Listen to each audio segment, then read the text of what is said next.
নির্দেশ দিয়েছেন, যাবিল কুরবা ওয়াল ইয়াতামা, তোমরা তোমাদের প্রতিবেশীদের সাথে কি করো?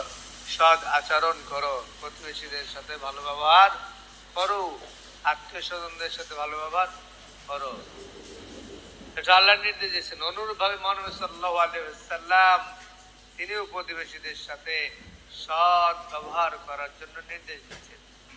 বিশ্বনবী সাল্লাল্লাহু আলাইহি ওয়াসাল্লাম বলেন, বুখারীর বর্ণনায় আল্লাহ নবী সাল্লাল্লাহু আলাইহি ওয়াসাল্লাম বলেন, মান কানা ইউমিনু বিল্লাহি ওয়াল ইয়াউমিল আখির, মান কানা ইউমিনু বিল্লাহ, অর্থাৎ যে ব্যক্তি আল্লাহ এবং পরকালের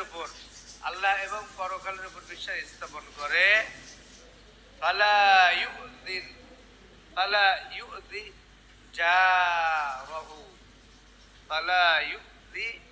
জারাহু, অর্থাৎ সে যেন তার প্রতিবেশীকে কষ্ট না দেয়, সে যেন তার প্রতিবেশীকে কি না দেয়? কষ্ট